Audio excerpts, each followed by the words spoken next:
Hi, hello, ನಮಸ್ತೆ ಎಲ್ಲರಿಗೂ. ಹೇಗಿದ್ದೀರಾ? ನಾನು ಮುಮ್ತಾಜ್. ಬನ್ನಿ ಇವತ್ತಿನ ರೆಸಿಪಿ ನೋಡೋಣ. ಇವತ್ತು ನಾನು ರೆಸ್ಟೋರೆಂಟ್ ಸ್ಟೈಲಲ್ಲಿ ಒಂದು ಚಿಕನ್ ಟಿಕ್ಕಾ ಮಸಾಲ ಮಾಡಿ ತೋರಿಸ್ತಾ ಇದ್ದೀನಿ. ತುಂಬ ಚೆನ್ನಾಗಿರುತ್ತೆ. ಸೇಮ್ ರೆಸ್ಟೋರೆಂಟ್‌ಲಿ ಸಿಗುವ ಸೇಮ್ ರುಚಿಯಾಗಿರುತ್ತೆ. ನೀವೆಲ್ಲರೂ ಮಾಡಿ ನೋಡಿ. ಖಂಡಿತವಾಗಿ ನಿಮ್ಗೆಲ್ರಿಗೂ ಇಷ್ಟ ಆಗ್ಬೋದು. ತುಂಬಾನೇ ಚೆನ್ನಾಗಿರುತ್ತೆ ಇದು. ಬನ್ನಿ ನೋಡೋಣ ಯಾವ ರೀತಿ ಮಾಡೋದು ಅಂತ. ನೋಡಿ ನಾನಿಲ್ಲಿ ಚಿಕನ್ ತಗೊಂಡಿದ್ದೇನೆ. ಇದರಲ್ಲಿ 650 ಗ್ರಾಮ್ ಚಿಕನ್ ಉಂಟು. 650, 700 ಗ್ರಾಮ್ ಚಿಕನಲ್ಲಿ ತಗೋಬಹುದು. ಅದು ಬೋನ್ಲೆಸ್ ಚಿಕನ್ ಆದರೆ ಬೋನ್ಲೆಸ್ ಆಗ್ಬೋದು. ಇಲ್ಲಾಂದ್ರೆ ವಿತ್ ಬೋನ್ ಹಾಗೆ ಯಾವ ಥರ ಬೇಕೋ ಆ ಥರ ತಗೊಂಡ್ರಾಯ್ತು. ನಾರ್ಮಲಾಗಿ ನಾವು ಕರಿಗೆಲ್ಲ ಕಟ್ ಮಾಡೋ ಥರ ಕಟ್ ಮಾಡ್ಕೊಳ್ಳಿ. ಇದು ಚಿಕನ್ ಕ್ಲೀನ್ ಮಾಡ್ಕೊಂಡು ಇನ್ನದಕ್ಕೆ ನಾವು ಮಸಾಲ ಹಾಕಬೇಕು. 3/4 ಟೇಬಲ್ ಸ್ಪೂನು ಶುಂಠಿ ಮತ್ತು ಬೆಳ್ಳುಳ್ಳಿ ಪೇಸ್ಟ್. ದೊಡ್ಡ ಸ್ಪೂನಲ್ಲಿ 3/4 ಸ್ಪೂನು ಹಾಕ್ತಾ ಇದ್ದೀನಿ. ಆಮೇಲೆ 1.5 table spoon Kashmiri chilli powder. ಅದು ದೊಡ್ಡ ಸ್ಪೂನಲ್ಲಿ 1.5 ಸ್ಪೂನು ಹಾಗೆ ಹಾಕಿದ್ರೆ ಆಯಿತು. ಆಮೇಲೆ ಸ್ವಲ್ಪ ಅರಿಶಿನ ಪುಡಿ, ಒಂದು ಅರ್ಧ ಟೀ ಸ್ಪೂನಷ್ಟು ಅರಿಶಿನ ಪುಡಿ ಮತ್ತು ಪೆಪ್ಪರ್ ಪೌಡ್ರ್, ಅದು ಕೂಡ ಹಾಗೆ ಒಂದು ಅರ್ಧ ಟೀ ಸ್ಪೂನು. ಇದು ಕರಿಮೆಣಸಿನ ಪುಡಿ, ಅರ್ಧ tea spoon garam masala, 3/4 tea spoon ಜೀರಿಗೆ ಪುಡಿ. ಅದು ಸಣ್ಣ ಸ್ಪೂನಲ್ಲಿ ಆ ಥರ ತಗೊಂಡ್ರಾಯ್ತು. 3/4 ಸ್ಪೂನು ಜೀರಿಗೆ ಪುಡಿ ಹಾಕ್ತಾ ಇದ್ದೀನಿ. ಆಮೇಲೆ ಕೊತ್ತಂಬರಿ ಪುಡಿ 3/4 ಟು 1 ಟೀ ಸ್ಪೂನಷ್ಟು ಹಾಕ್ಬೋದು. ಆಮೇಲೆ ರುಚಿಗೆ ಬೇಕಾದಷ್ಟು ಉಪ್ಪು ಹಾಕೊಳ್ಳಿ. ಮತ್ತು ಸ್ವಲ್ಪ ಕಸೂರಿ ಮೆಥಿ ಹಾಕಬೇಕು. ಆಮೇಲೆ ಇದಕ್ಕೆ ಮೊಸರು ಒಂದು 3 ಅಥವಾ 3.5 ಸ್ಪೂನ್ ದೊಡ್ಡ ಸ್ಪೂನಲ್ಲೇ ಆ ಥರ ಹಾಕಿದ್ರಾಯ್ತು. ಆಮೇಲೆ ಒಂದು ಅರ್ಧ ನಿಂಬೆ ಹಣ್ಣಿನ ರಸ, ಅದು ಕೂಡ ಹಾಕ್ತಾ ಇದ್ದೀನಿ. ಚೆನ್ನಾಗಿ ಮಿಕ್ಸ್ ಮಾಡ್ಕೊಳ್ಳಿ. ಆಮೇಲೆ ಇದಕ್ಕೆ ಸ್ವಲ್ಪ ಆಯಿಲ್ ಹಾಕಬೇಕು. ಆಯಿಲ್ ನಾವು ಇದು ಮಸ್ಟರ್ಡ್ ಆಯಿಲ್ ಇದ್ದರೆ ಮಸ್ಟರ್ಡ್ ಆಯಿಲ್ ಹಾಕೊಳ್ಳಿ. ನೋಡಿ ಸಾಸಿವೆ ಎಣ್ಣೆ ಉಂಟಲ್ಲ, ಅದು ಇದ್ದರೆ ಅದು ಹಾಕೊಳ್ಳಿ. ಇಲ್ಲಾಂದರೆ ಬೇರೆ ಆಯಿಲ್ ಯಾವುದು ಕೂಡ ಆಗ್ಬೋದು. ಒಂದು 2 ಸ್ಪೂನು ಹಾಕಿ ಚೆನ್ನಾಗಿ ಇದು ಚೆನ್ನಾಗಿ ಮಿಕ್ಸ್ ಮಾಡ್ಕೊಳ್ಳಿ. ಇದು ಈ ಥರ ಮ್ಯಾರಿನೇಟ್ ಮಾಡಿಕೊಂಡು 1 ಗಂಟೆ ಇದು ರೆಸ್ಟ್ ಮಾಡಲಿಕ್ಕೆ ಇಡಬೇಕು. 1 ಗಂಟೆ ಅಥವಾ ಜಾಸ್ತಿ ಟೈಮಲ್ಲಿ ಇದ್ದರೆ ಒಳ್ಳೆಯದು. ಒಂದು 2 ಗಂಟೆ ಎಲ್ಲ ರೆಸ್ಟ್ ಮಾಡಲಿಕ್ಕೆ ಇಟ್ಟರೆ ಒಳ್ಳೆಯದೇ. ಇಲ್ಲ ಟೈಮ್ ಇಲ್ಲ ಅಂದರೆ ಮಿನಿಮಮ್ ಒಂದು ಅರ್ಧ ಗಂಟೆ ಆದರೂ ಈ ಥರ ರೆಸ್ಟ್ ಮಾಡಲಿಕ್ಕೆ ಇದು ಇಡಬೇಕು. ನಾನಿಲ್ಲಿ 1 ಗಂಟೆ ಇದು ರೆಸ್ಟ್ ಮಾಡಲಿಕ್ಕೆ ಇಡ್ತಾ ಇದ್ದೀನಿ. ಜಾಸ್ತಿ ಟೈಮೆಲ್ಲ ಇಟ್ಟರೆ ಚಿಕನ್ ಚೆನ್ನಾಗಿ ಮಸಾಲೆ ಎಲ್ಲ, ಉಪ್ಪು ಖಾರ ಎಲ್ಲ ಚೆನ್ನಾಗಿ ಮಸಾಲೆ ಹಿಡಿಯುತ್ತೆ ಚಿಕನ್ಗೆ. ಅದಕ್ಕೋಸ್ಕರ ಸ್ವಲ್ಪ ಜಾಸ್ತಿ ಟೈಮ್ ಇಟ್ಟರೆ ಒಳ್ಳೆಯದು. ಆನಂತರ ನೋಡಿ ಇದು ಪ್ಯಾನ್ ಇಟ್ಟು ಅದಕ್ಕೆ ಸ್ವಲ್ಪ ಎಣ್ಣೆ ಹಾಕಿ ಇದರಲ್ಲಿದು ಫ್ರೈ ಮಾಡ್ಕೋಬೇಕು. ಜಾಸ್ತಿ ಎಣ್ಣೆ ಬೇಕಂತಿಲ್ಲ. ನೋಡಿ ಇದರಲ್ಲಿ ಕಾಣುತ್ತಲ್ಲ, ಇಷ್ಟು ಎಣ್ಣೆ ಸಾಕು. ಅದು ಮಸ್ಟರ್ಡ್ ಆಯಿಲ್ ಇದ್ದರೆ ಅದರಲ್ಲೇ ಫ್ರೈ ಮಾಡ್ಕೋಬೋದು. ನಾನಿವಾಗ ಫ್ರೈ ಮಾಡಲಿಕ್ಕೆ ನಾರ್ಮಲ್ ಸನ್ಫ್ಲವರ್ ಆಯಿಲ್ ಉಂಟಲ್ಲ, ಅದು ತಗೊಂಡದ್ದು. ಮಸ್ಟರ್ಡ್ ಆಯಿಲ್ ಇದ್ದರೆ ಅದರಲ್ಲೇ ಫ್ರೈ ಮಾಡೋದಾದರೆ ಆ ಥರ ಕೂಡ ಮಾಡ್ಕೋಬೋದು. ನೋಡಿ ಚಿಕನ್ ಫ್ರೈ ಮಾಡ್ಕೊಳ್ಳಿ. ಈ ಥರ ಒಂದು ಕಡೆ ಆದರೆ ಇನ್ನೊಂದು ಕಡೆ ಈ ಥರ ಚೆನ್ನಾಗಿ ಇದರಲ್ಲಿ ಫ್ರೈ ಮಾಡ್ಕೊಳ್ಳಿ. ಜಾಸ್ತಿ ಡ್ರೈ ಆಗಿ ಫ್ರೈ ಮಾಡೋದು ಬೇಡ. ಚಿಕನ್ ಫ್ರೈ ಮಾಡುವಾಗ ಫಸ್ಟ್ ಸ್ವಲ್ಪ ಹೊತ್ತು ಹೈ ಫ್ಲೇಮಲ್ಲಿ ಇಟ್ಕೊಳ್ಳಿ. ಆಮೇಲೆ ಮೀಡಿಯಮ್ ಫ್ಲೇಮಲ್ಲಿಟ್ಟು ಫ್ರೈ ಮಾಡಿದ್ರಾಯ್ತು. ಅಂದರೆ ನಾವು ಈ ಥರ ಫ್ರೈ ಮಾಡುವಾಗ ಅದು ಶುಂಠಿ ಮತ್ತು ಬೆಳ್ಳುಳ್ಳಿ ಪೇಸ್ಟ್ ಎಲ್ಲ ಹಾಕಿದ್ದೇವಲ್ಲ, ಅದು ಮಸಾಲೆ ಎಲ್ಲ ಬೇಗ ಇದು ಸೀದೋಗ್ಲಿಕ್ಕೆಲ್ಲ ಚಾನ್ಸ್ ಇರುತ್ತೆ. ಅಂದರೆ ಕಪ್ಪಾಗುತ್ತೆ ಮಸಾಲೆ ಎಲ್ಲ. ಅದಕ್ಕೋಸ್ಕರ ಫಸ್ಟ್ ಸ್ವಲ್ಪ ಹೊತ್ತು ಹೈ ಫ್ಲೇಮಲ್ಲಿ, ಆಮೇಲೆ ಮೀಡಿಯಮ್ ಫ್ಲೇಮಲ್ಲಿಟ್ಟು ಈ ರೀತಿ ಚೆನ್ನಾಗಿ ಫ್ರೈ ಮಾಡ್ಕೊಂಡ್ರೆ ಆಯಿತು. ಈ ಥರ ನೋಡಿ ಈ ರೀತಿ ಫ್ರೈ ಮಾಡ್ಕೊಂಡಿದ್ದೇನೆ. ಇನ್ನು ಮಿಕ್ಕಿದ ಚಿಕನ್ ಇದೇ ಥರ ಫ್ರೈ ಮಾಡ್ಕೊಳ್ಳಿ. ಆಯಿಲ್ ಕಮ್ಮಿ ಇದ್ದರೆ ಬೇಕಾದರೆ ಹಾಕ್ಬೋದು. ಇದೇ ರೀತಿ ಎಲ್ಲ ಚಿಕನ್ ಪೀಸಸ್ಸು ಇದೇ ಥರ ಫ್ರೈ ಮಾಡ್ಕೊಳ್ಳಿ. ನೋಡಿ ಚಿಕನ್ ಎಲ್ಲ ಫ್ರೈ ಮಾಡಿ ಆಯಿತು. ಈ ಥರ ಫ್ರೈ ಮಾಡ್ಕೊಂಡಿದ್ದೇನೆ. ಇನ್ನು ಪ್ಯಾನ್ ಇಟ್ಟು ಅದಕ್ಕೆ ಮತ್ತೆ ಸ್ವಲ್ಪ ಆಯಿಲ್ ಹಾಕಬೇಕು. ಬೇಕಾದಷ್ಟು ನೋಡಿಕೊಂಡು ಹಾಕ್ಕೊಳ್ಳಿ. ನೋಡಿ ಸ್ವಲ್ಪ ಆಯಿಲ್ ಹಾಕಿದ್ದೇನೆ. ಆಮೇಲೆ 2 ಮೀಡಿಯಮ್ ಸೈಜ್ ಈರುಳ್ಳಿ ಕಟ್ ಮಾಡುವಾಗ ಚಿಕ್ಕದಾಗಿ ಕಟ್ ಮಾಡಬೇಕು. ಎಷ್ಟು ಚಿಕ್ಕದಾಗುತ್ತೆ, ಅದು ಚಾಪರ್ ಇದ್ದರೆ ಚಾಪರಲ್ಲಿ ಚಾಪ್ ಮಾಡ್ಕೊಳ್ಳಿ. ಈರುಳ್ಳಿ ಕೂಡ ಹಾಗೆ ಚೆನ್ನಾಗಿ ಫ್ರೈ ಆಗಬೇಕು. ಕೆಂಪು ಬಣ್ಣಕ್ಕೆ ಬರಬೇಕು. ಅಷ್ಟರ ತನಕ ಚೆನ್ನಾಗಿ ಫ್ರೈ ಮಾಡ್ಕೊಳ್ಳಿ. ಆಮೇಲೆ ನೋಡಿ ಇದಕ್ಕೆ ಸ್ವಲ್ಪ ಗೋಡಂಬಿ ಬೇಕು. ಗೋಡಂಬಿ ನೋಡಿ ಇಲ್ಲಿ ನಾನು ಸ್ವಲ್ಪ ನೀರಲ್ಲಿ ನೆನೆಸಿಟ್ಟಿದ್ದೇನೆ. ಒಂದು 10 ಟು 12, 15 ಒಳಗಡೆ ಅಷ್ಟು ಸಾಕು ಗೋಡಂಬಿ. ಅದು ನೀರಲ್ಲಿ ನೆನೆಸಿಟ್ರೆ ಆಯಿತು. ಅದು ಚೆನ್ನಾಗಿ ಪೇಸ್ಟ್ ಮಾಡಲಿಕ್ಕೋಸ್ಕರ. ಗೋಡಂಬಿ ಇಲ್ಲ ಅಂದರೆ ಗೋಡಂಬಿ ಹಾಕ್ಬೋದು, ಅಥವಾ ಫ್ರೆಶ್ ಕ್ರೀಮ್ ಇದ್ದರೆ ಫ್ರೆಶ್ ಕ್ರೀಮ ಹಾಕ್ಬೋದು. ಫ್ರೆಶ್ ಕ್ರೀಮ್ ಇಲ್ಲ ಅಂದರೆ ಗೋಡಂಬಿ ಹಾಕಿದರೆ ಆಯಿತು. ಈರುಳ್ಳಿ ನೋಡಿ ಚೆನ್ನಾಗಿ ಫ್ರೈ ಆಗಿ ಬಂದಿದೆ. ಆಮೇಲೆ ಇದಕ್ಕೆ ಸ್ವಲ್ಪ ಒಂದು 1/4 ಟೀ ಸ್ಪೂನಷ್ಟು ಶುಂಠಿ ಮತ್ತು ಬೆಳ್ಳುಳ್ಳಿ ಪೇಸ್ಟ್ ಹಾಕಿದ್ದೇನೆ. ಈ ಟೈಮಲ್ಲಿ ಜಾಸ್ತಿ ಬೇಡ, ನಾವು ಫಸ್ಟ್ ಸ್ವಲ್ಪ ಹಾಕಿದ್ದೇವಲ್ಲ.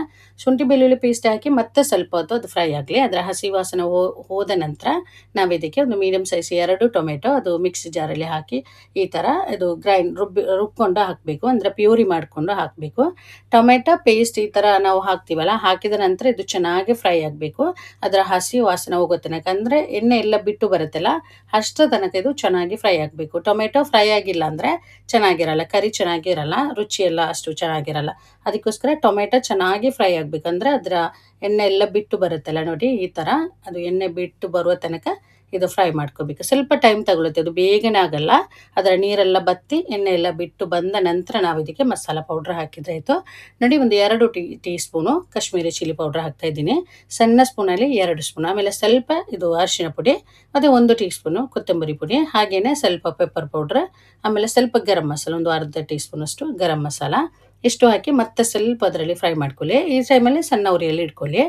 ಸ್ವಲ್ಪ ಅದರ ಮಸಾಲೆ ಪೌಡ್ರ್ ಹಾಕಿ ಸ್ವಲ್ಪ ಹೊತ್ತು ಮಿಕ್ಸ್ ಮಾಡ್ಕೊಳ್ಳಿ.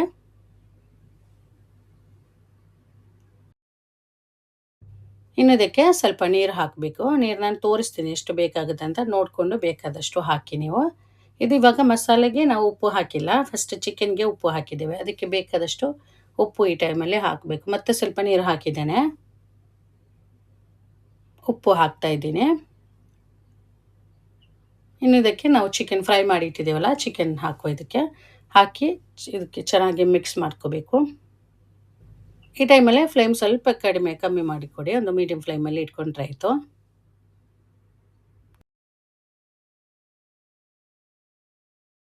ಈ ಥರ ಚೆನ್ನಾಗಿ ಮಿಕ್ಸ್ ಮಾಡಿಬಿಟ್ಟು ಸ್ವಲ್ಪ ಹೊತ್ತು ಇದು ಮುಚ್ಚಲು ಹಾಕಿಬಿಡಿ.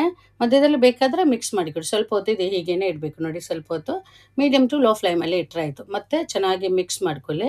ಇನ್ನು ನಾವು ಕ್ಯಾಶ್ಯೂ ಪೇಸ್ಟ್ ಮಾಡಿ ಇಟ್ಟಿದ್ದೇವಲ್ಲ, ಗೋಡಂಬಿ ಪೇಸ್ಟ್, ಅದು ಇದಕ್ಕೆ ಹಾಕಬೇಕು. ಅದು ನಿಮ್ಮ ಕೈಯಲ್ಲಿ ಫ್ರೆಶ್ ಕ್ರೀಮ್ ಇದ್ದರೆ ಫ್ರೆಶ್ ಕ್ರೀಮ್ ಒಂದು 1/4 ಕಪ್ಪಿನಷ್ಟು ಫ್ರೆಶ್ ಕ್ರೀಮ್ ಹಾಕ್ಬೋದು. ನೋಡ್ಕೊಳ್ಳಿ. ಒಂದು 1/4 ಕಪ್ಪೆಲ್ಲ ಸಾಕಾಗ್ಬೋದು. ಫ್ರೆಶ್ ಕ್ರೀಮ್ ಇಲ್ಲ ಅಂದರೆ ಈ ಗೋಡಂಬಿ ಪೇಸ್ಟ್ ಹಾಕಿದ್ರೆ ಆಯಿತು. ಯಾವುದು ಕೂಡ ಆಗ್ಬೋದು, ಚೆನ್ನಾಗಿರುತ್ತೆ. ಎರಡೂ ಕೂಡ ಚೆನ್ನಾಗಿರುತ್ತೆ. ಪೇಸ್ಟ್ ನೋಡಿ, ಗೋಡಂಬಿ ಚೆನ್ನಾಗಿ ಮಿಕ್ಸಿಯಲ್ಲೇ ಹಾಕಿ ಸ್ವಲ್ಪ ನೀರು ಹಾಕ್ಬಿಟ್ಟು ಈ ಥರ ಪೇಸ್ಟ್ ಮಾಡಿಕೊಂಡು ಅದು ಹಾಕಿ ಮತ್ತೆ ಸ್ವಲ್ಪ ಅದರ ಜೊತೆಗೆ ಸ್ವಲ್ಪ ನೀರು ಹಾಕಿಬಿಡಿ. ಅದು ಗೋಡಂಬಿ ಪೇಸ್ಟ್ ಹಾಕಿದ ಮೇಲೆ ಅದು ಸ್ವಲ್ಪ ಗಟ್ಟಿಯಾಗಿ ತಿಕ್ಕಾಗುತ್ತೆ ಕರಿ. ಅದಕ್ಕೋಸ್ಕರ ಬೇಕಾದಷ್ಟು ನೋಡಿಕೊಂಡು ನಾನು ಹೇಳ್ತೀನಿ ಎಷ್ಟು ಗಟ್ಟಿಯಲ್ಲಿ ಬೇಕು ಅಂತ. ಆ ಥರ ಮಾಡ್ಕೊಂಡ್ರೆ ಆಯಿತು. ಗೋಡಂಬಿ ಪೇಸ್ಟ್ ಹಾಕಿ ಮತ್ತೆ ಸ್ವಲ್ಪ ಹೊತ್ತು ಅದು ಕುದಿಬೇಕು. ಅದು ಕುದೀತಾ ಬರುವಾಗ ತಿಕ್ಕಾಗಿ ಬರುತ್ತೆ ಗ್ರೇವಿ. ಮತ್ತೆ ಸ್ವಲ್ಪ ನೀರು ಹಾಕ್ತಾ ಇದ್ದೀನಿ. ನೀರು ಇಷ್ಟು ಸಾಕಾಗ್ಬೋದು. ಇನ್ನು ಜಾಸ್ತಿ ನೀರು ಹಾಕಿ ತೆಳುವಾಗೋದು ಬೇಡ, ಮಾಡೋದು ಬೇಡ. ಆಮೇಲೆ ಲಾಸ್ಟ್ ಫೈನಲ್ ಆಗಿ ಸ್ವಲ್ಪ ಕಸೂರಿ ಮೆಥಿ, ಆಮೇಲೆ ಸ್ವಲ್ಪ ಕೊತ್ತಂಬರಿ ಸೊಪ್ಪು ಅದೆಲ್ಲ ಹಾಕಿ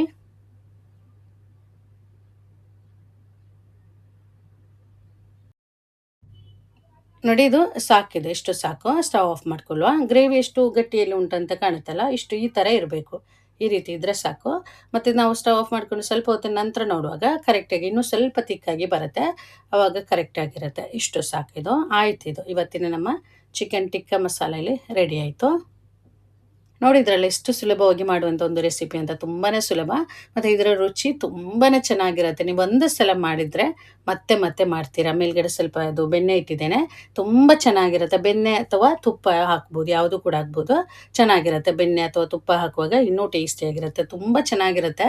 ಇದು ನಾನಿವತ್ತು ಗೀ ರೈಸ್ ಜೊತೆ ಮಾಡಿದ್ದೇನೆ. ಇದು ಗೀ ರೈಸ್, ಚಪಾತಿ, ದೋಸೆ ಮತ್ತು ರೊಟ್ಟಿ ಎಲ್ಲದಕ್ಕೂ ಸೂಟ್ ಆಗುವಂಥ ಒಂದು ಚಿಕನ್ ಕರಿ ಇದು.